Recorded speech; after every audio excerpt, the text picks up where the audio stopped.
In this lecture, I'm going to talk about the processes of transcription and translation, how your DNA becomes proteins. Remember, that's the whole purpose of your DNA. Your DNA is the recipe for how to make a protein, how to assemble that protein. Put this amino acid first, this one second, and so on. And remember that this all starts in the nucleus. That DNA never leaves the nucleus. So in the nucleus of a eukaryotic cell, that DNA goes through transcription to become messenger RNA. And it's that messenger RNA that leaves the nucleus and goes through translation on the ribosomes to become a protein. And we're going to talk in a little more detail about those two processes. So this first one, transcription, takes place in the nucleus, and then the translation takes place, of course, on the ribosomes. So really, we have an intermediate between DNA and protein. We don't just go directly from our DNA to making a protein. This is a good plan. Why? Number one, that DNA is protected in the nucleus. Our one master recipe for how to assemble that protein is safe in the nucleus, protected from the cytoplasm, all the chemistry going on out here. The second thing is, if every single time we needed to make a protein, we only had one copy of the recipe, and we have all these chefs out here, all these ribosomes, and they're only getting one recipe at a time, that's very much a waste of time. It would take forever to make enough enzyme, let's use enzymes as our example, it would take forever to make enough enzymes to carry out a chemical reaction in the cell. We need to make a lot of protein sometimes very quickly, and this allows us to do that because you can make thousands of these messenger RNA from this one DNA recipe and send those out to thousands of ribosomes and make a lot of protein very quickly. Let's talk real quickly about the major differences between copying the DNA to make a piece of messenger RNA versus DNA replication. First of all, remember in DNA replication, we copied that DNA in its entirety. All 23 pairs of chromosomes were copied, so they could be divided into two separate cells. Now what we're doing instead is we're only copying one region of the DNA. So if this was one of our chromosomes all stretched out, we're only going to copy the region of DNA called a gene. And that gene is a region of DNA that codes for one protein.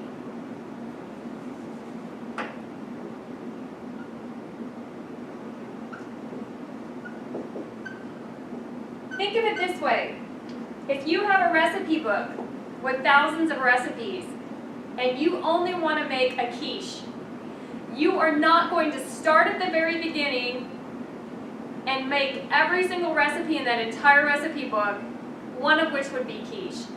You only want to cook the one recipe. The same thing here. We only want to make a piece of messenger RNA that represents this one protein because we're only wanting to make one protein. So that is one major difference, is rather than copying all the DNA, we're only going to make a piece of messenger RNA that represents one gene. The second way it's different is that this is happening continuously in the cell. How many times did we replicate the DNA in its entirety? Only once, during the S phase of the cell cycle. This, on the other hand, is happening all the time. When a cell is doing its cell job, it needs to make a lot of protein. And that's what is happening continuously in the cell. So that's a big difference too. So let's look a little bit more at the details, first of all, of transcription. A couple of things you need to know. One is a reminder about RNA structure. So RNA structure is similar to DNA structure in that it's a string of nucleotides. We have ribose, we have a base, and then we have a phosphate group. This base can be one of four bases. It can be adenine, guanine, cytosine, and uracil. We represent that by just the first letter of the base, A, G, C, and U. This list should look familiar with the exception of one base. 3 of these are the same in DNA. This last one, uracil, is the only one that's different. So in RNA, these are our 4 bases. In DNA, remember, we have A, G, C, and T. There is also a complementary base pairing that occurs here, because what's going to happen is we're going to make a piece of messenger RNA that is complementary to the DNA strand. In other words, if we're reading this DNA strand, this would be the complementary messenger RNA strand. What base was complementary to A when we were copying the DNA? Remember, it was T, thymine. But in RNA, we don't have thymine. Instead, we have uracil. So complementary to adenine is uracil. So A will get copied as U on the messenger RNA. G will be C. That's the same as what happens with DNA. C is G. That's the same also. And T becomes A. So that piece of messenger RNA isn't an exact copy, it is complementary. So during this transcription, this messenger RNA that gets produced is complementary to the DNA strand. Here's what else is significant. When we copied the DNA in its entirety, remember that we read both sides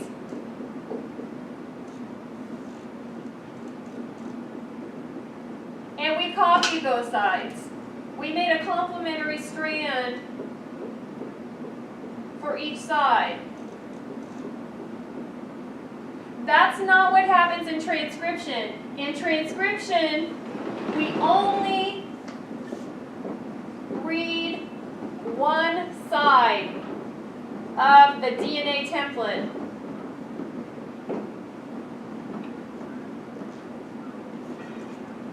So we're only making a piece of messenger RNA that is complementary to one side of that DNA strand, not both sides. And that piece of messenger RNA is not going to attach like this complementary strand of DNA does. It's going to feed off separately and leave the nucleus to go out to a ribosome to assemble that protein. Let's look at an example of this happening. This is a very generalized example, but what's going to happen is we're going to have a region of DNA that a certain enzyme recognizes as the start of a gene. The start of that gene is going to be indicated by a region of DNA called the promoter sequence. That promoter sequence indicates that that's the start of a gene. And then a very important enzyme comes in and starts reading one side of that DNA strand to make a complementary strand of messenger RNA. It's going to assemble a strand of nucleotides that are complementary to the DNA strand. That enzyme is called RNA polymerase. Remember that DNA polymerase is what assembled the DNA polymer. Now RNA polymerase is going to assemble the RNA polymer. It's going to make that piece of messenger RNA that is complementary to one side of the DNA. So let's just look real quickly at this example. There's going to be a promoter sequence. The RNA polymerase comes in and it's going to start reading one side. It's going to read the 3' to 5' side. And it's going to assemble a piece of messenger RNA that's complementary. So looking again at our complementary bases, if there's an A on the DNA, what's the complementary base on the messenger RNA? It would be U. That C becomes a G, the other C, G, A becomes U, U, U, C becomes G, G, G becomes C, skipping all the way down here, T becomes A. So we assemble a piece of messenger RNA that is complementary to the piece of DNA that represents one gene. So the key player here is RNA polymerase. There is going to be a start signal and a stop signal in assembling this piece of RNA. It's also important to realize that messenger RNA is really only one type of RNA. There are several more, two of which you need to know about in this course. So when we're looking at RNA, you now know a little bit about messenger RNA, mRNA. M stands for messenger. You also need to know something about tRNA and rRNA. R stands for ribosomal, and this is a major component of the ribosome that we're going to talk about when we discuss protein translation in a minute. And then tRNA, this means transfer RNA. Transfer RNA is going to play a very important role as well. So looking at this DNA sequence, again, we're going to make a complementary strand of messenger RNA. And really, this piece of messenger RNA should look like the other side of the DNA. The only difference is anywhere there's a T, it's a U now. So this looks exactly like the complementary strand of DNA, except binding is replaced with uracil. Once this messenger RNA is assembled, it goes to the cytoplasm, and that's when we start the process of translation. Protein translation. How do we translate that messenger RNA into an amino acid sequence? A couple of important terms to know. 3 bases in a row on the messenger RNA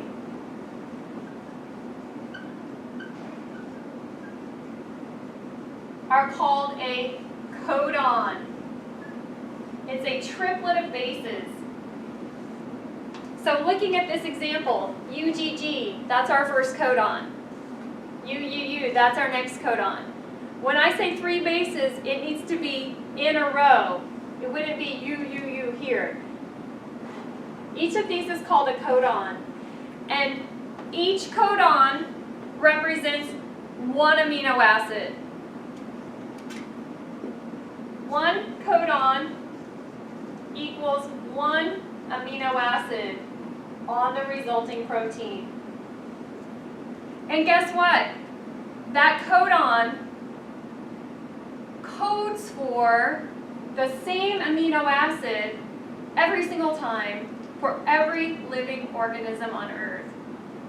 Whether it's a mushroom, or a sunflower, or a fish, or a human. We all use the same code. If you look right here, GGC, this codon becomes glycine. It becomes glycine every single time, no matter what organism we're talking about. And that process is called translation. You can look at something called a genetic code to see what those codons become for every organism on Earth. And here's that genetic code. You can see that AAA on the messenger RNA always becomes lysine. You can also see that there's some redundancy. There are 4 different codons that give you glycine every time. That's why you can have a variety of different base sequences on the DNA that give you the same amino acid sequence for a protein. And why we're all slightly different in our DNA sequence. In fact, no 2 people have the exact same DNA sequence unless you're identical twins. So this is the genetic code. It applies to every organism on Earth. It's also important to note, this is the base sequence on the messenger RNA, which is complementary to the original DNA. So AAA on the messenger RNA, what was that on the DNA? It was TTT. Remember, TTT on the DNA made a complementary strand of messenger RNA. And now when that gets read by the ribosome, it says, put a lysine here. How does that all happen?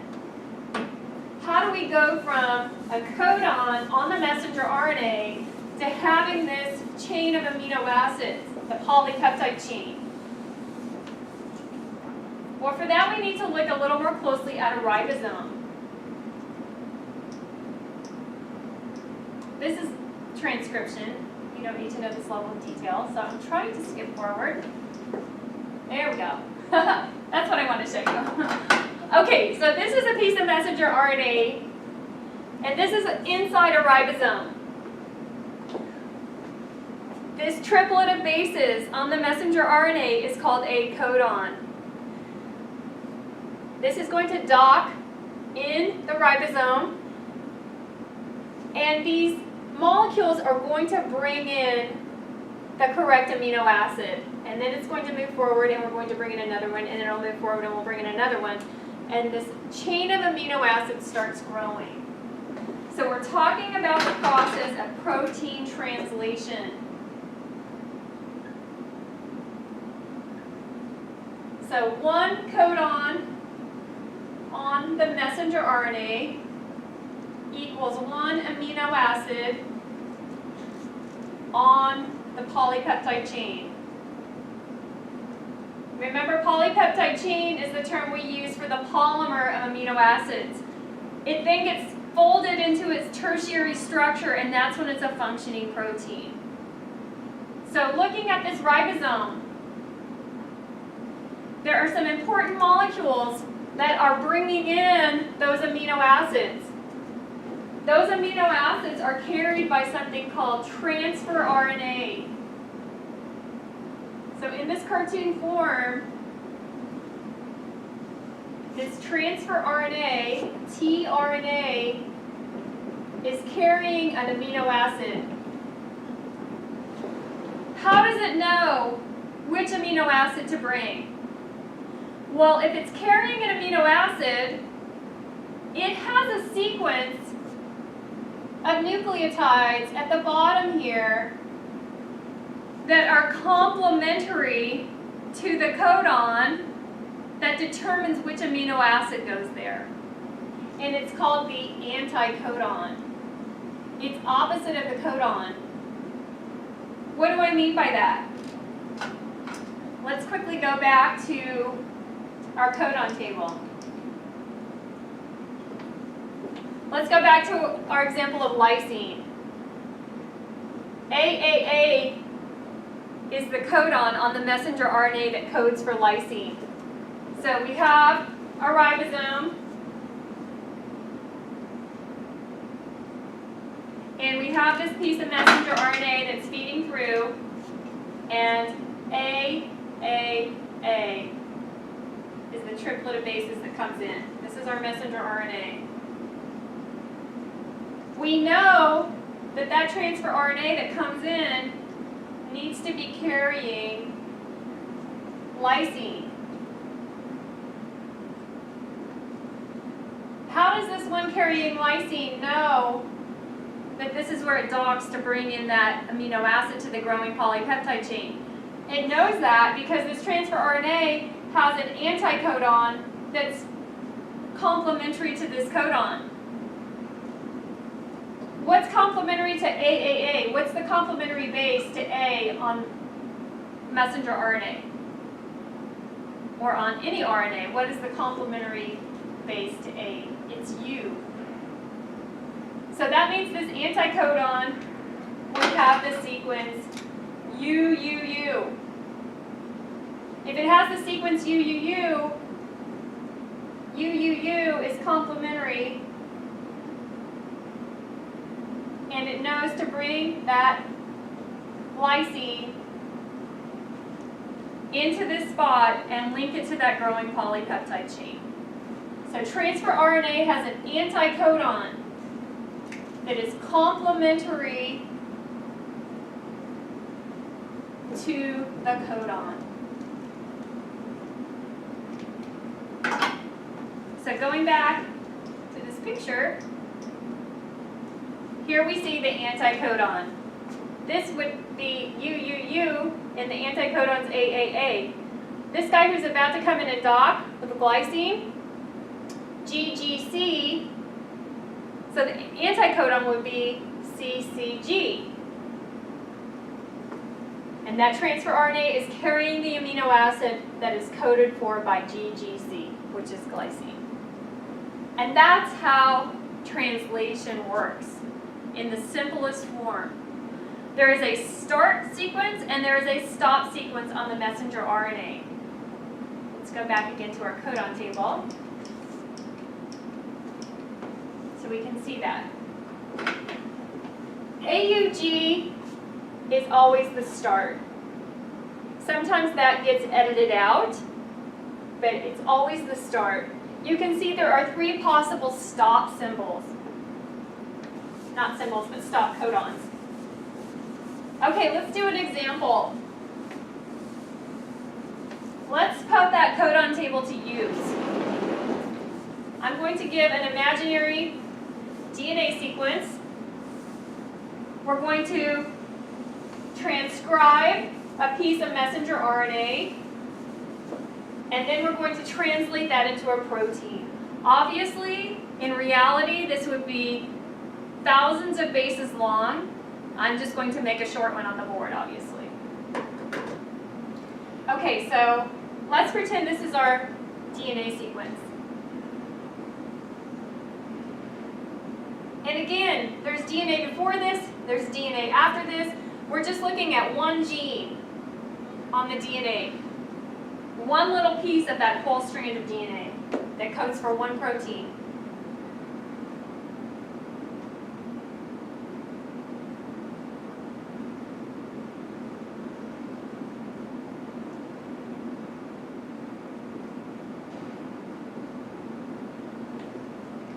Okay, then the complementary strand of DNA on this side would be this.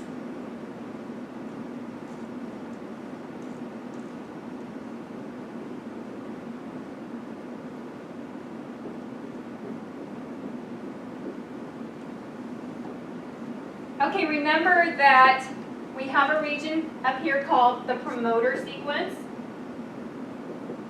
that indicates it's the start of a gene. And RNA polymerase is going to come in and it's only going to read one side. And it's going to start making a piece of messenger RNA that is complementary to the one side of the DNA. The only difference is we don't have thymine anymore, we have uracil. So it's going to look very much like this side of the DNA, except that it's not going to have T. So anywhere there's a T, there's going to be an A,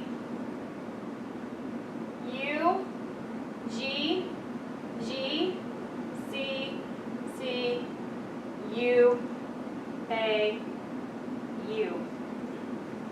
This is our strand of messenger RNA. That now snakes away and it goes out to the cytoplasm and a ribosome is going to start reading that. So A, U, G is our first codon. G, C, C is our next codon. And then U, A, U is our next codon. And it would just keep going. So this is our messenger RNA. Now we need to determine what the resulting amino acid sequence would be Remember, coded for by the DNA, a complementary strand of messenger RNA, 3 bases at a time. Each 3 bases code for 1 amino acid. Same amino acid for every organism on Earth. Let's start with AUG. Start. It's also methionine. We're going to just use the 3-letter abbreviation. So this is our polypeptide chain. This is our amino acid sequence.